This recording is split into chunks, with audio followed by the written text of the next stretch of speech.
Hello, my name is Herman Williams III. I'm also known as H.P. Stanley, author of Memoirs of an Extraterrestrial, the Negro Conundrum.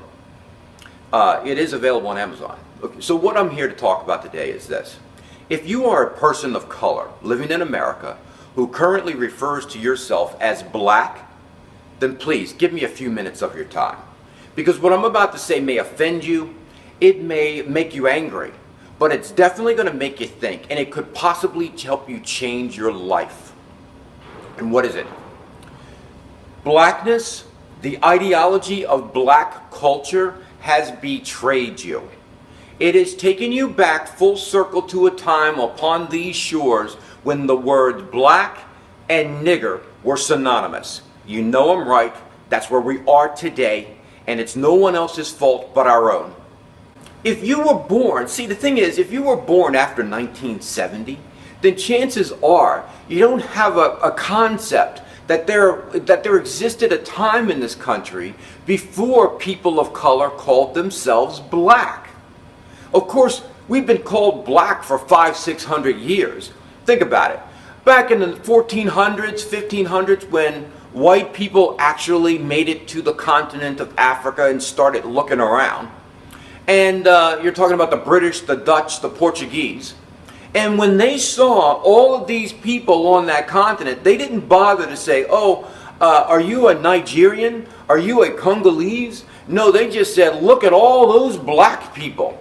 And what they were thinking about at that time, the word black became a word of commerce. What it meant was that you came from the continent of Africa, you were a savage, you were barely human being and fit for only one thing, being a slave in America. All right? And now once the slaves were brought here to America, think about this. These people couldn't speak English. They were like fish out of water. They were in a completely different land, a completely different culture. You can't run away because where are you going to hide? And so now you're massa. Now the slave owners are going, nigger, come here. Nigger, do this. Nigger, get over there. And what happened is, if someone's going to call you that long enough, you're going to start believing that that's what you are. So we come up full circle today, and a couple months ago, the NFL was talking about ending the N-word in the NFL. Nobody say the N-word on the field, or we're going to fine you. And incredibly, Richard Sherman from the world champion Seattle Seahawks, do you know what he said? Ending the N-word? He said, that almost sounds racist. Are you kidding me? It's racist now to not call another person a nigger. It's racist when someone says we need to stop calling each other nigger.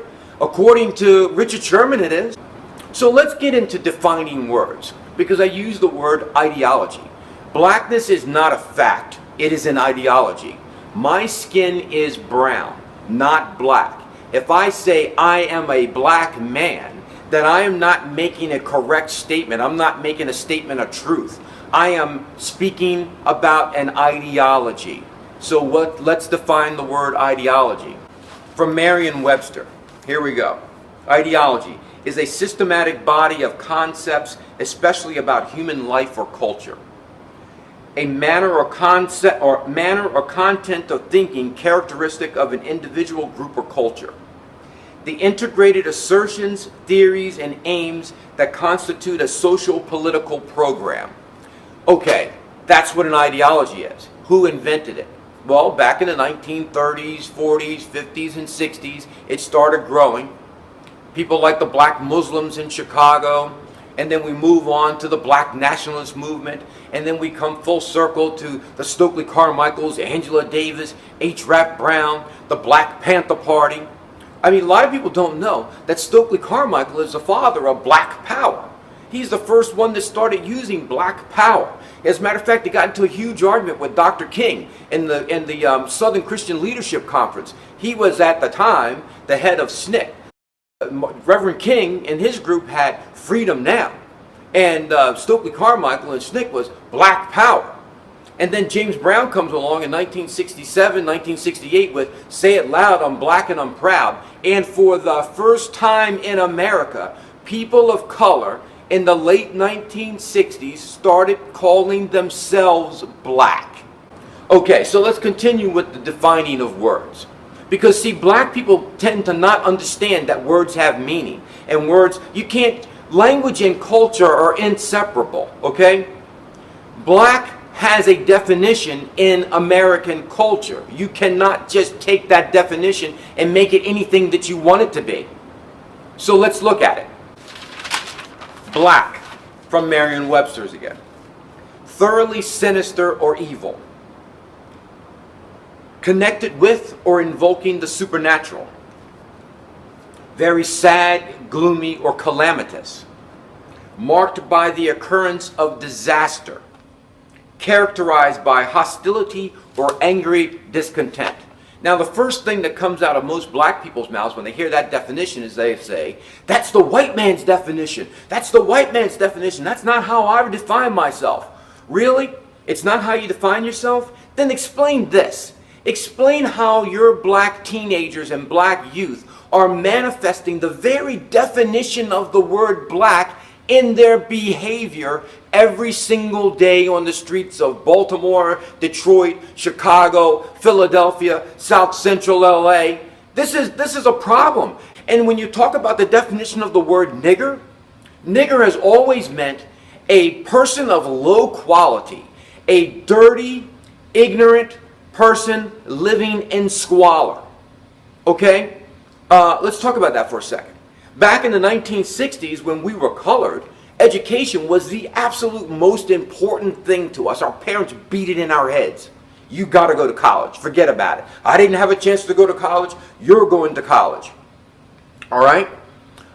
Today, somewhere around 50-60% of inner city black youth are illiterate.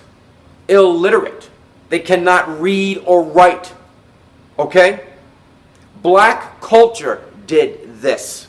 It has betrayed you. Now, for the last 50 years, now, you know, people have been taking me to task. Black people have been taking me to task for calling other black people racist and saying, oh, you're ignorant. You don't understand that we can't be racist. We can be bigoted, but we can't be racist. You know, well, and as a matter of fact, recently, Michael Eric Dyson, you know, he was so gracious enough to define racism for us. And racist for us. Here we go.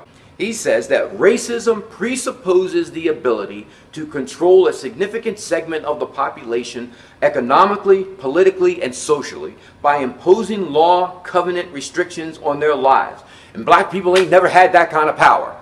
Michael, you are absolutely wrong, and that lie is one of the reasons why black culture, the ideology of blackness, has been a disaster for the last 50 years.